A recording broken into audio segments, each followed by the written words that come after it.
नमस्कार दोस्तों, आप सभी का स्टडी फॉर यूपीएससी पीसीएस में स्वागत है।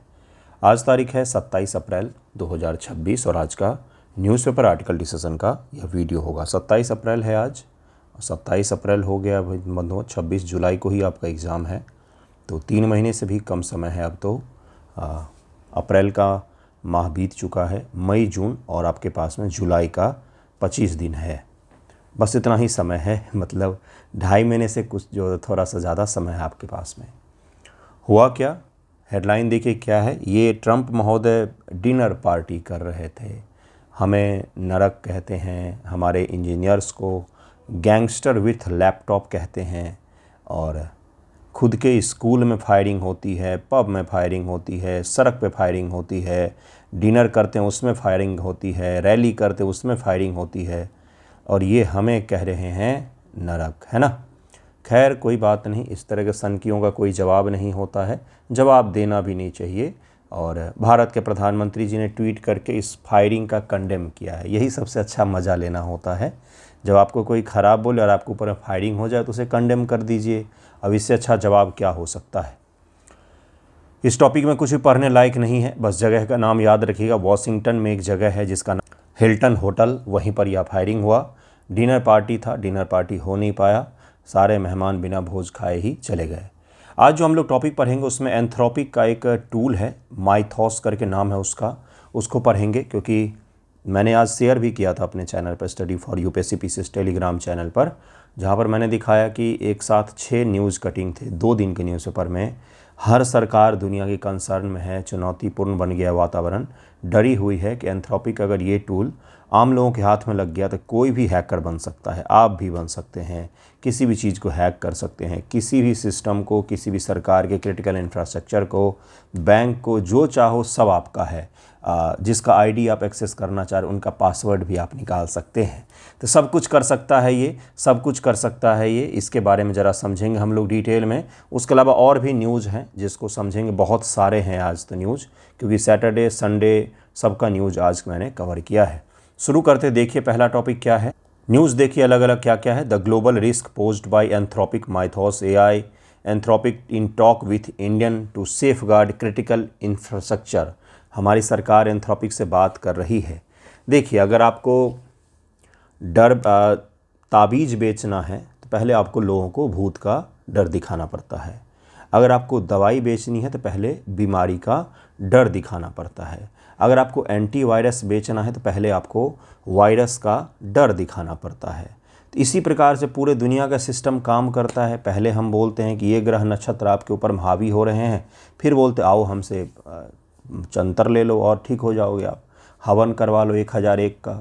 तो इस प्रकार से काम करती है पूरी दुनिया। तो एंथ्रोपिक ने एक ऐसा टूल बनाया जो टूल दुनिया के किसी भी सिस्टम में प्रवेश कर सकती है। मैं टेक्निकल सिस्टम की बात कर रहा हूँ, जो कुछ भी ऑनलाइन है, कोई भी सॉफ्टवेयर हो, बैंकिंग का सॉफ्टवेयर हो, कोई भी वेबसाइट हो, कोई भी डेटा स्टोरेज का फैसिलिटी हो, कुछ भी हो, हर जगह पर वो एआई प्रवेश कर सकती है और उसकी कमियां खामियां भी बता सकती है, उसको हैक भी कर सकती है। जिसके लिए पहले सरकारों को एक टीम बनाना पड़ता था, पूरा सरकार जो है, पहले बड़े स्तर के हैकिंग केवल सरकार के द्वारा परफॉर्म किए जाते थे, या दुनिया के कुछ हैकिंग की ग्रुप बहुत फेमस थी जिनके द्वारा इस तरह के काम किए जाते थे। अब एक एआई टूल है, आपको कुछ भी नहीं पता हैकिंग के बारे में भी सीडी, फिर भी आप इसका उपयोग करते हुए किसी भी सिस्टम को लंका लगा सकते, बंद करवा सकते हैं। तो इन्होंने पहले टूल बना लिया, अब ये डर बेचेंगे। जब डर बिकने लग जाएगा तब इस टूल का ये क्या लाएंगे कि हम सेफ गार्ड करने के लिए, हम आपको सुरक्षित करने के लिए ये टूल लेकर के आए हैं, आप खरीद लीजिए, करोड़ों डॉलर का आएगा और आपके देश सुरक्षित रहेंगे। इसी प्रकार से दुनिया काम करती है। पहले कोरोना आया, फिर कोरोना का वैक्सीन आया, बहुत सारे लोग अमीर बन गए। Indian banks to work together to meet AI borne challenges. Finance minister को बयान देना पड़ा है, भारत की फाइनेंस मिनिस्टर निर्मला जी को भी बयान देना पड़ा है कि भारत के सारे बैंक मिलकर के काम कर रहे हैं इस एआई से जो उत्पन्न चैलेंज है उसका सामना करने के लिए। तब आपको समझ में आ गया होगा कि कंसर्न क्या है, कंसर्न किसके कारण है। तो अब उसको ज़रा समझते हैं। क्या नाम है इसका? एंथ्रोपिक कंपनी है। एंथ्रोपिक कंपनी द्वारा विकसित क्लॉड माइथोस इसका नाम है। क्लॉड का तो नाम आपने सुना भी होगा, यूज भी किया होगा, बहुत ही शानदार एआई टूल है। या माइथोस प्रीव्यू, ये क्या है इसका? इसी का एक टूल है, इसी का एक उन्नत वर्जन है, LLM है, जो इस प्रकार के काम कर सकता है। यह एक सामान्य उद्देश्य वाला लार्ज लैंग्वेज मॉडल और क्लाउड AI परिवार का नवीनतम संस्करण है और इस नवीनतम संस्करण के आने से ही पूरी दुनिया हलचल मच गया है। हलचल इस कदर का कि बैंक इमरजेंसी बैठक कर रहे हैं कि क्या होगा। पता चला कल को पूरा देश का बैंकिंग सिस्टम ठप है ना। अपने देश की मैं बात नहीं कर रहा हूँ, किसी भी देश के क्रिटिकल इंफ्रास्ट्रक्चर क्या क्या होते हैं, बैंक होता है, पावर होता है, विद्युत की सप्लाई जिसको कहते हैं, पानी की सप्लाई होते हैं, कम्युनिकेशन होता है। अगर इसको भी कोई बंद कर दे तो देश में कैसी स्थिति उत्पन्न होगी। तो इस प्रकार के काम ये AI कर सकता है। पहले हथियार बनाए जाते हैं, उसका डर बेचा जाता है, फिर उसके दवा बेचे जाते हैं। पहले मिसाइल बना था, उसके बाद मिसाइल रोकने की प्रणाली बनी थी। एंथ्रोपी के CEO डारिया एमोदोई हैं, इनका भी नाम याद रखिएगा, बहुत चर्चा में रहते हैं। भारत भी आए थे AI समिट में भाग लेने के लिए। अब तक के AI टूल किस तरह से काम करते थे, कमांड देने पर मदद करते थे। जैसे कोई भी आप AI ChatGPT आप यूज़ करते होंगे तो उसको आप बोलते होंगे कि ये कर दो तो वो कर देता है। लेकिन माइथोस जो है ये एजेंटिक व्यवहार करता है, एजेंटिक बिहेवियर है। इस शब्द को ध्यान रखिएगा। इसका मतलब है कि यह इंसानों के बिना स्वायत्त रूप से निर्णय ले सकता है और लंबी योजनाएं बना सकता है और कई चरणों वाले जटिल साइबर हमले कर सकता है। जटिल साइबर हमले जो होते हैं वो विभिन्न चरणों में होते हैं कि पहले लेयर को पास किया जाता है, फिर सेकेंड लेयर को, फिर सबसे अंत में जो कोर डेटाबेस होता है उस पर अटैक किया जाता है। तो इस तरह के चरण बाई चरण जो होता है उस अटैक को ये अपने आप कर सकता है। इसको किसी की आवश्यकता नहीं चाहिए, कुछ भी नहीं चाहिए, बस एक सिंगल लाइन का इंस्ट्रक्शन दे सकते हैं। सम टाइम इंस्ट्रक्शन नहीं भी देंगे तो भी ये कर सकता है ऑटोनोमस तरीके से। इसको कुछ भी करना नहीं पड़ता है। आप बिना कंप्यूटर के नॉलेज वाले इंसान हैं, आपके हाथों में अगर ये लग जाए तो आप किसी भी चीज़ को हैक कर सकते हैं। कितना कूल है ना सुनने में, बहुत ही घातक चीज़ है। इसका अंदाज़ा आगे आपको लगेगा जब मैं आपको और डिटेल में पढ़ाऊँगा इसको। क्लाउड माइथोस की तकनीकी विशेषता क्या है? एजेंटिक आर्किटेक्चर और स्वायत्तता। ठीक है, पिछले AI मॉडल टूल की तरह जो केवल कमांड पर काम करते थे, लेकिन माइथोस में एक मौलिक रूप से अलग आर्किटेक्चर और एजेंटिक व्यवहार देता है। इसका मतलब है कि यह इंसानों के लगातार निर्देश के बिना तर्क कर सकता है, प्लानिंग बना सकता है और कई चरणों में लंबे हमले को अंजाम दे सकता है। परसों के निबंध पेपर में एक सवाल आया था बंधु कि AI के युग में AI अच्छा या बुरा ऐसे ही करके आया था और AI मानवीय मूल्यों को समझ सकता है नहीं, इस तरह का सवाल आया था। तो ये सब करंट अफेयर जो पढ़े जाते हैं ये प्रीलिम में पूछा जाता है, मेन से पूछा जाता है, निबंध में आप इसका रेफरेंस के तौर पर उपयोग करते हैं।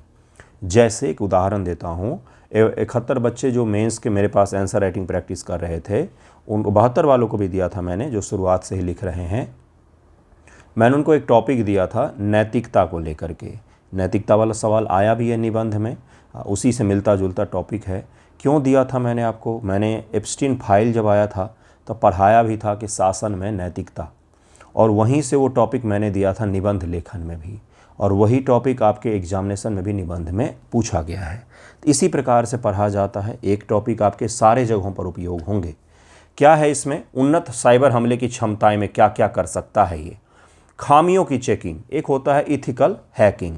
इथिकल हैकिंग का शब्द आपने सुना होगा। इथिकल हैकिंग का तात्पर्य होता है, जैसे मान लीजिए आपने कोई सिस्टम सॉफ्टवेयर बनाया और आपको चाहिए कि कोई हैकर ऐसा चाहिए जो उसको हैक करे, उसकी कमियां खामियां उसके बारे में आपको बताए। हैक करने का क्या तात्पर्य होता है? समटाइम आपको किसी चीज़ सिस्टम में लॉगिन करने के लिए पासवर्ड चाहिए होता है, यूज़र नेम चाहिए होता है। कोई बिना इसके लॉगिन कर ले बैकडोर से तो उसको कहा जाता है हैकिंग। बहुत सामान्य तरीका होता है। अलग अलग सॉफ्टवेयर के अलग अलग लेयर्स होते हैं। जनरल जो सॉफ्टवेयर आपको शहर में बनते हैं 20,000 25,000 में, उनमें सिक्योरिटी की चीज़ें नहीं होती हैं। आप भी 2 दिन की ट्रेनिंग लेकर के उसको हैक कर सकते हैं। तो खामियों की चेकिंग के लिए इथिकल हैकिंग की जाती है। जानबूझ के कंपनियां हायर करती है ऐसे लोगों को जो हमारे सिस्टम की खामियां कमियों को बताए, उसके बाद उसमें सुधार कर लिया जाता है, जिससे भविष्य में कोई अगर अटैक करे हमारे सॉफ्टवेयर को तो वो चीज़ संभव ना हो।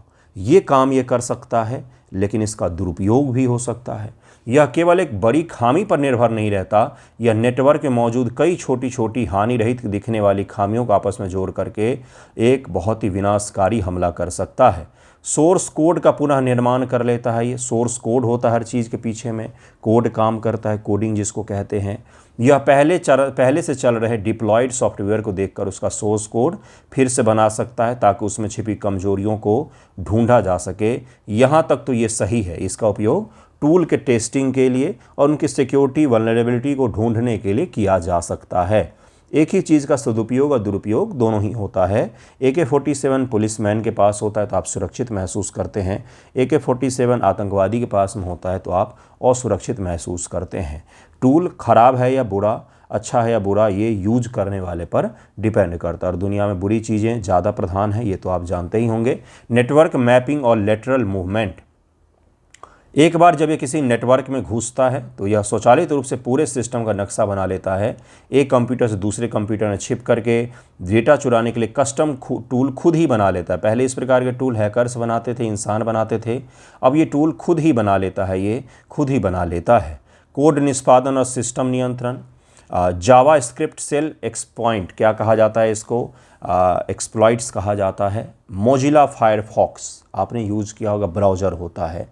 क्रोम के बाद अगर कोई फेमस कंप्यूटर ब्राउज़र है, पहले क्रोम से पहले मोजिला ही लोग यूज करते थे। इंटरनेट एक्सप्लोरर हुआ करता था पहले।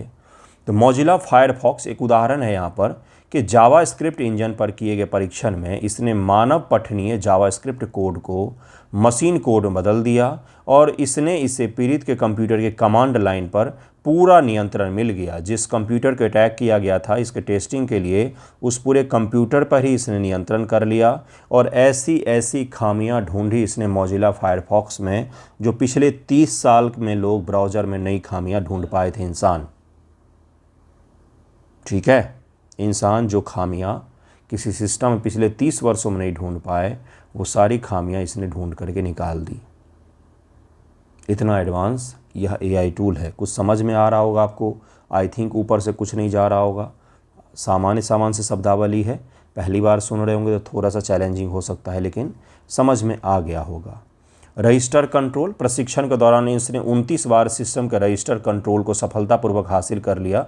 रजिस्टर कंट्रोल का मतलब होता है CPU कंप्यूटर के दिमाग के सामान्य व्यवहार को पूरी तरह से अपने नियंत्रण में ले लेना। एक मोजिला फायरफॉक्स ब्राउज़र से यह घुसा कंप्यूटर में और इसने कंप्यूटर के हार्डवेयर पर भी अपना कमांड हासिल कर लिया। ज़रा इमेजिन कीजिए किस लेवल का यह टूल है, क्या क्या कर सकता है ये।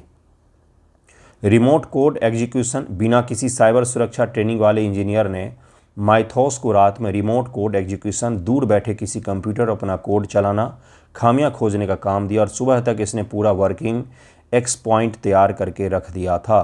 तो इस प्रकार से भी यह काम करता है। खतरे की गति और जीरो डे किसको कहा जा रहा है, जब ये इसके पास में इतनी महारत हासिल हो जाए और कोई ख़राब आदमी के हाथों में लग जाए और पूरी दुनिया में तहलका मच जाए, उसी के 0 डे कह दिया जाता है। सबसे बड़ा तकनीकी डर है कि यह पुराने और कस्टम सॉफ्टवेयर में 0 डे खामियां, ऐसी खामियां जिसके बारे में बनाने वाली कंपनी को भी नहीं पता हो, खोज सकता है। अब किसी सिस्टम को हैक करने का औसत समय घट करके 20 घंटे से भी कम रह गया है। पहले किसी पूरे सिस्टम को हैक करने में एवरेज जो समय लगता था 20 से 30 घंटा लगता था, लगातार चरण बाई चरण होता है। लेकिन अब ये कुछ घंटों में, 2 घंटे, 4 घंटे, 5 घंटे में पूरा सिस्टम की बैंड बजा करके रख देता है, कंट्रोल हासिल कर लेता है।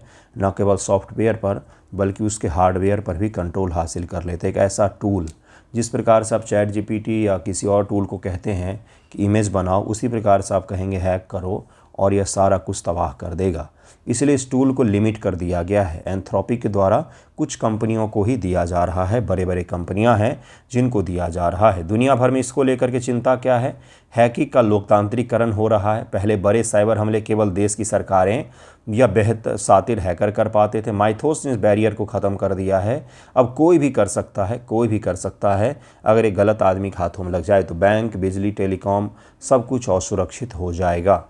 माइथोस ब्रीच और लीक। ब्लूमबर्ग की रिपोर्ट के अनुसार से आधिकारिक लॉन्च से पहले ही डिस्कॉर्ड चैट पर कुछ अनाधिकृत उपयोगकर्ताओं तक इसका एक्सेस पहुंच गया, जिससे हड़कंप मच गया था कि कुछ लोगों के पास यह पहुंच गया है। चीन की सरकार इसी प्रकार के अपना एजेंट भी बनाने का प्रयास कर रही है।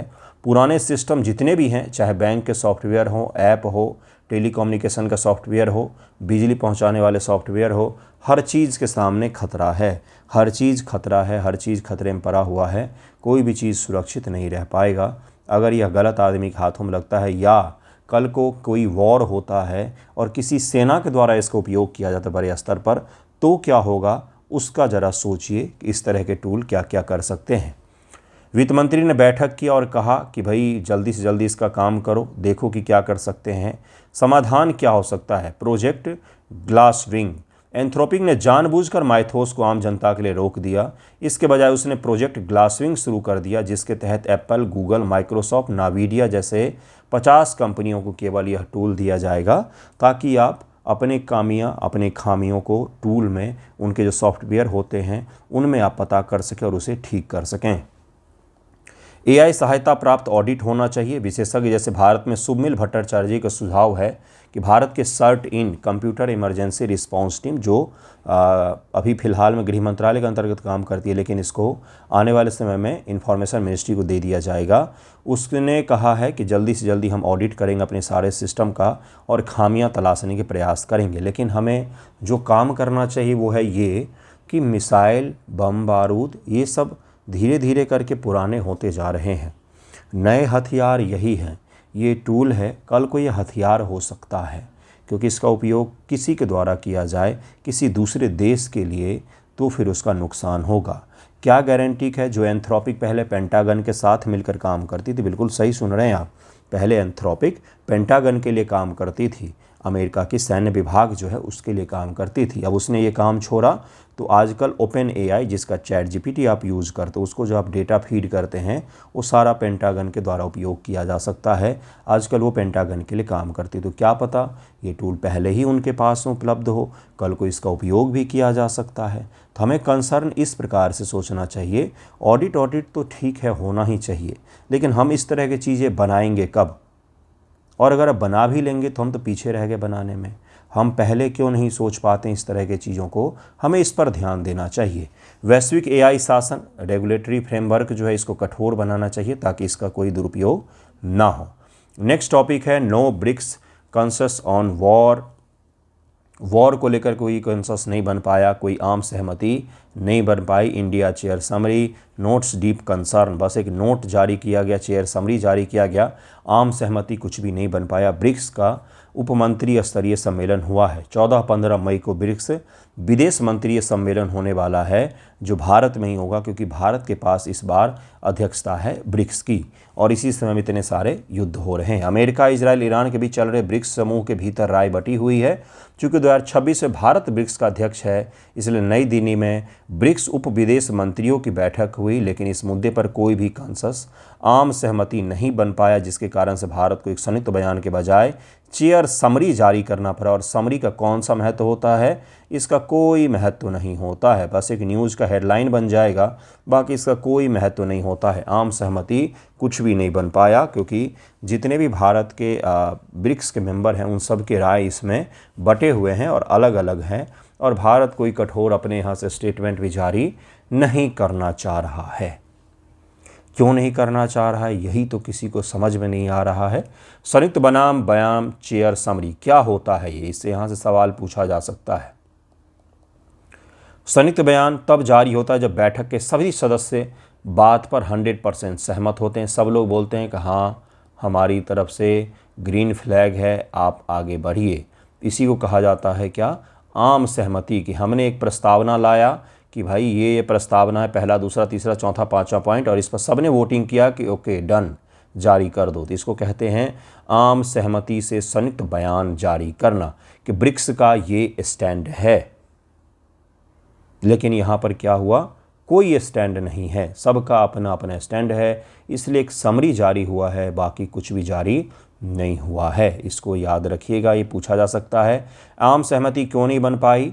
विस्तारित ब्रिक्स में अब 5 मूल देश के अलावा मिस्र, इथियोपिया, ईरान, सऊदी अरब, यूएई और इंडोनेशिया भी शामिल हैं।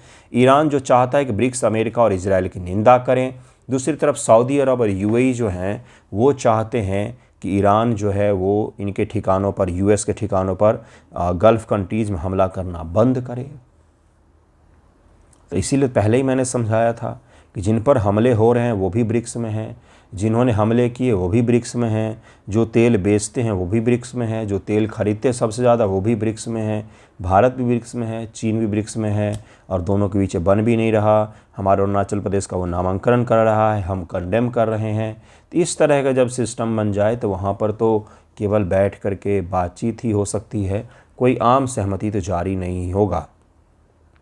भारत की स्थिति इन तीनों ईरान, सऊदी, यूएई का ब्रिक्स में होना भारत के लिए कूटनीतिक दुविधा पैदा करता है, क्योंकि भारत इस युद्ध में किसी का पक्ष नहीं लेना चाहता है और यही हमारा सबसे बड़ा पक्ष है। लेकिन इसका कुछ हमें बेनिफिट नहीं मिल रहा है, बल्कि हम अलग थलग से पड़ते जा रहे हैं। फिलिस्तीन का मुद्दा, गाजा की स्थिति, मानवीय सहायता, आतंकवाद के प्रति जीरो टॉलरेंस, लेबनान में युद्ध विराम, इतने सारे मुद्दे हैं, लेकिन किसी मुद्दे को लेकर के कोई भी आम सहमति नहीं बन पाई। अगले साल ब्रिक्स की अध्यक्षता चीन करेगा और इस महीने 14-15 मई के आसपास ब्रिक्स विदेश मंत्री की बैठक होगी।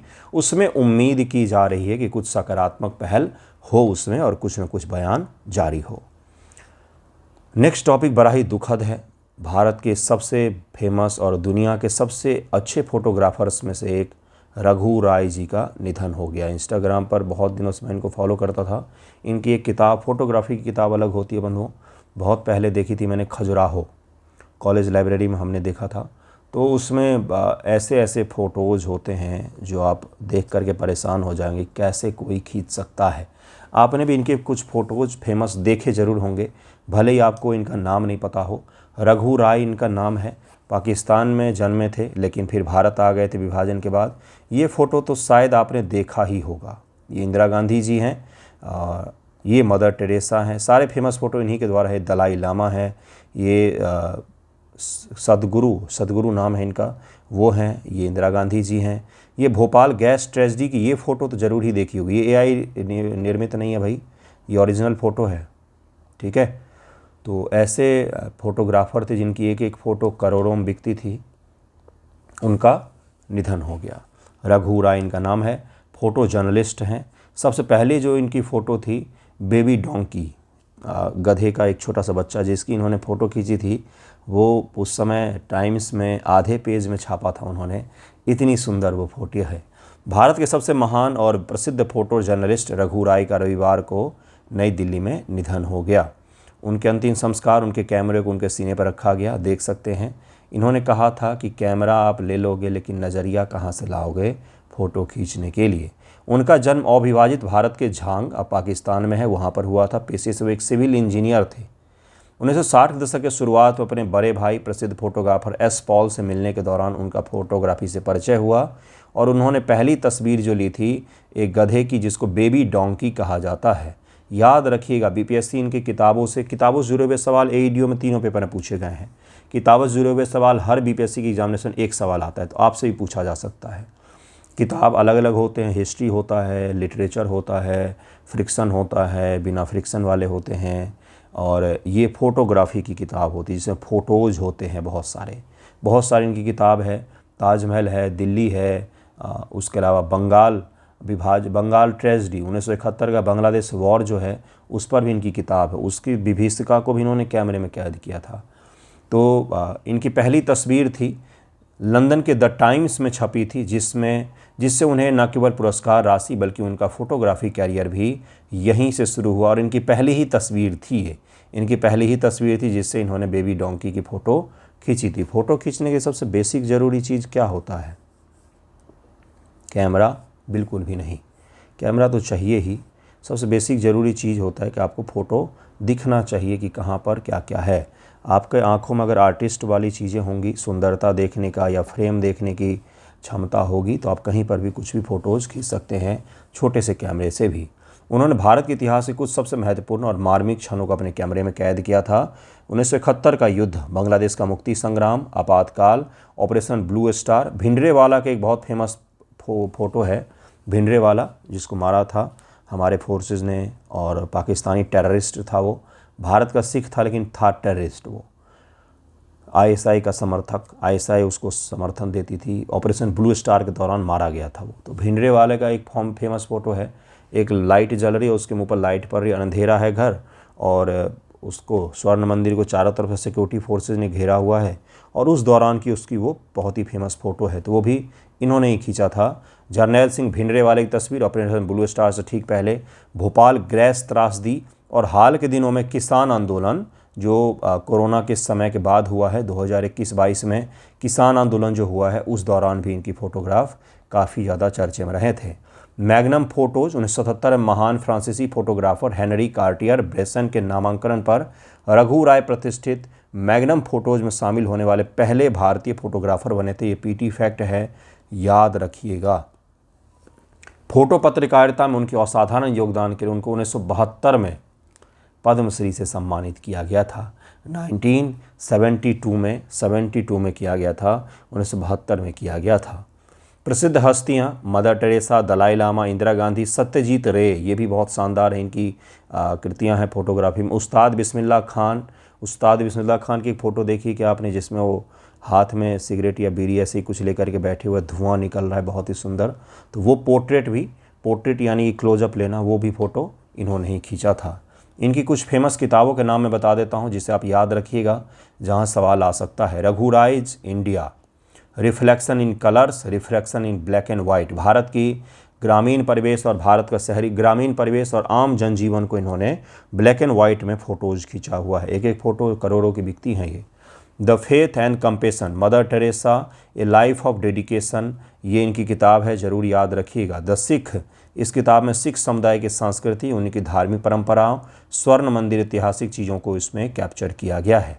Delhi, that was that is, Delhi के जो वास्तुकला है बहुत ही सुंदर है फोटोग्राफी के दृष्टिकोण से, उसकी भी इन्होंने फ़ोटोज़ खींची हुई है। तिब्बत इन एग्जाइल, यह किताब भारत में रह रहे निर्वासित तिब्बतियन धर्मगुरु दलाई लामा और उनके इर्द गिर्द का जो माहौल होता है उसकी फ़ोटो इन्होंने खींची हुई है। Exposure, portrait of corporate crime, Bhopal gas tragedy, ये इनकी किताब का नाम है। भोपाल गैस ट्रेजेडी की जो उन्होंने फोटोग्राफी की थी उसका है। एक है कैलकाटा, पहले कहा जाता था कोलकाता, उसका भी इन्होंने खींचा हुआ है। ताजमहल इनके किताब का नाम है जिसमें ताजमहल को खींचा। इसके अलावा खजुराहो है और भी कई सारे इनके किताबें हैं बहुत ही फेमस। इतना तो कम से कम याद रखिएगा, जहाँ से सवाल पूछा जाए तो आप कर ले जाएंगे। नेक्स्ट टॉपिक बड़ा ही इंटरेस्टिंग सा है। भारत के चीज़ को पुरस्कार मिला। चीज़, जो आप चीज़ एक्स्ट्रा चीज़ वाला पिज़्ज़ा जो खाते उसी चीज़ को पुरस्कार मिला है। क्या होता है चीज़ भाई? तो पनीर जो आप खाते हैं, पनीर वो क्या है, तो आप उसको बनाते हैं और खा लेते हैं। उसी को अगर रख दिया जाए पुराना होने के लिए सॉल्ट मिक्स करके और सही तरीके जिससे उससे ख़राब ही ना हो, तो उसी को कह दिया जाता है चीज़। ठीक है, महंगे महंगे चीज़ होते हैं दुनिया में, लाखों रुपए के भी चीज़ आते हैं। कितने कितने साल पुराने चीज़। दुनिया में सबसे अच्छे चीज़ और वाइन फ्रांसीसी लोग बनाते हैं। भारत ने पहली बार ब्राज़ील में आयोजित मुंडियाला डो क्रोइजो ड्रो ब्राज़ील 2026 पुरस्कार यानी ब्राज़ीलियाई चीज़ विश्व कप, इस प्रकार के टॉपिक फेमस हो गए हैं बीपीएससी के परीक्षाओं में। बहुत पूछता है वो, ढूंढ ढूंढ के पूछता है। अपनी पहली ही शुरुआत भारत ने 4 पदक, 1 सुपर गोल्ड, 2 गोल्ड और 1 सिल्वर जीत करके इतिहास रच दिया। मोदी जी ने भी ट्वीट करके बधाई दी कि भाई बधाई हो, चीज़ पुरस्कार हमने जीत लिया है। लगभग 30 देशों के 2700 प्रतिष्ठित के बीच में ब्लाइंड टेस्टिंग के मुकाबले में भारत के 2 लोगों ने यह कमाल किया।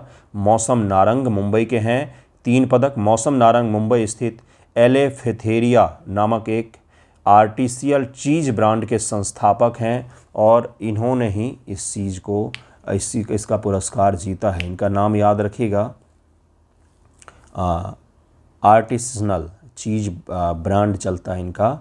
इन्होंने घर में शुरुआत की थी चीज़ बनाने की, छोटे से फ्रिज से बनाने की शुरुआत की और आज किस चीज़ का पुरस्कार लेकर के आए। तो चीज़ विश्व कप एक तरीके से आयोजित हो रहा था, उसमें इन्होंने पुरस्कार जीता।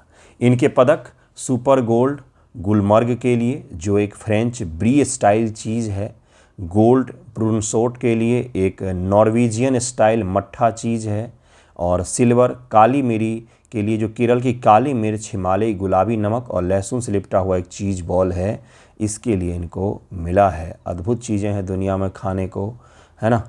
थेले नूरबू लद्दाख के हैं, इनको एक पदक मिला है।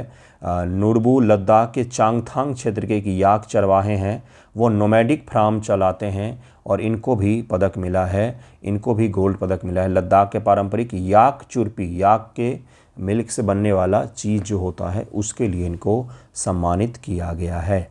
ये याद रखिएगा, इस सारे टर्मिनोलॉजी ये पूछ सकता है आपसे। चुरपी क्या होता है? एक स्वदेशी चीज़ है जिसे लद्दाख और हिमालय क्षेत्र के पशुपालक समुदाय पीढ़ियों से याक के दूध से बनाते हैं और यह प्रोटीन का एक बहुत ही बड़ा स्रोत है। जमा देने वाली ठंड में भी यह ऊर्जा देता है। गर्म होता है, तासीर इसकी गर्म होती इसीलिए वहाँ के ठंडे प्रदेश में इसको खाया जाता है।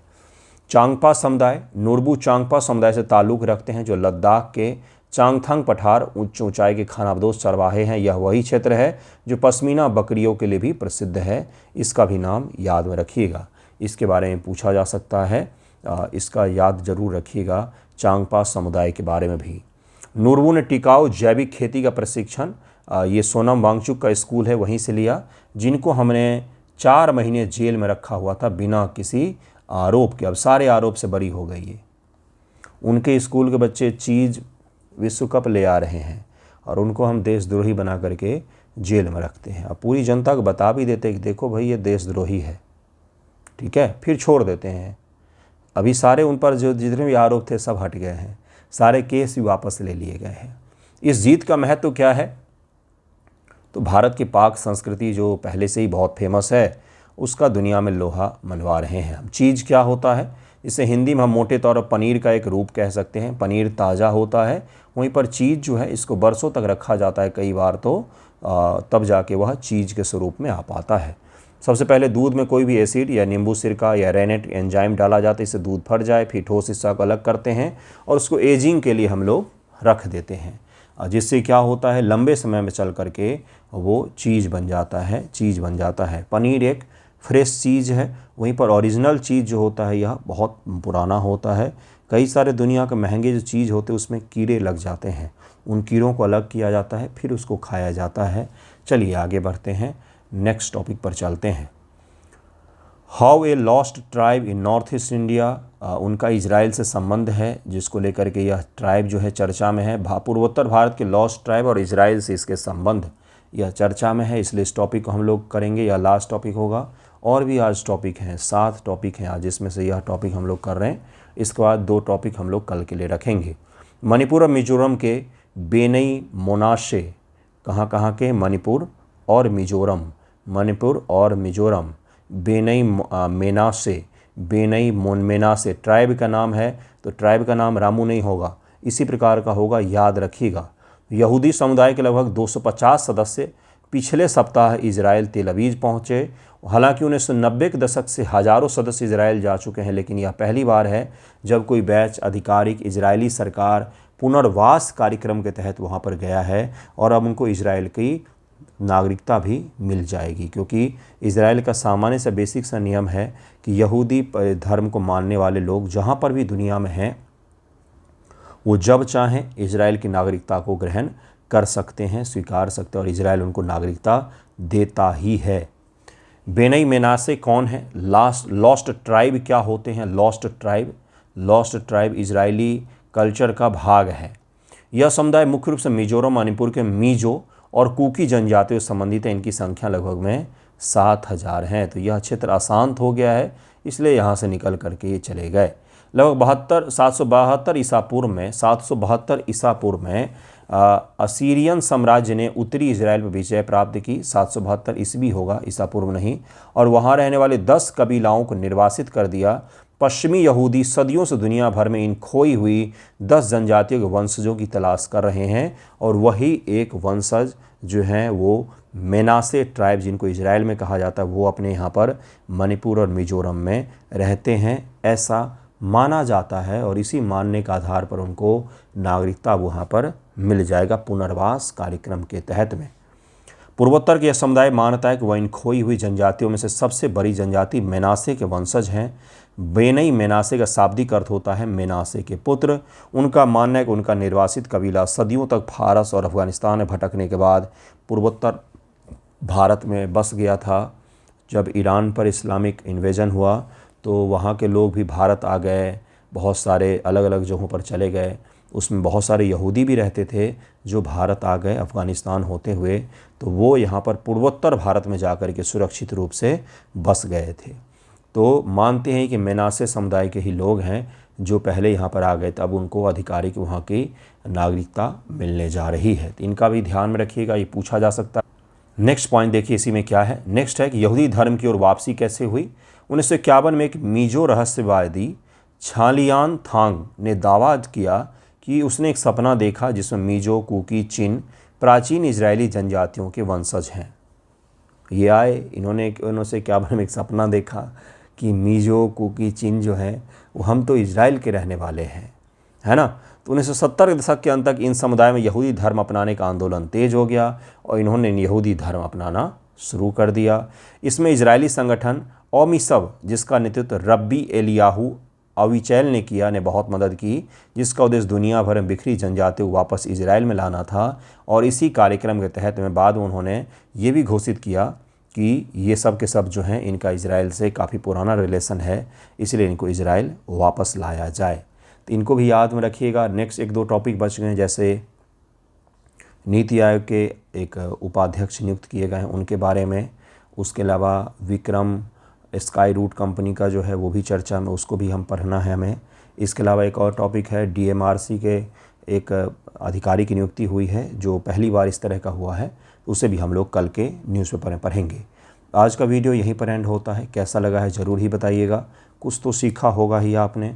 धन्यवाद आप सभी का वीडियो देखने के लिए। कमेंट ज़रूर किया कीजिए, वीडियो लाइक कर दिया कीजिए पसंद आता है तो यूट्यूब का जो एल्गोरिथम होता है थोड़ा सा इसको और आगे बढ़ा देगा और भी बच्चों तक पहुंच जाएगा ये।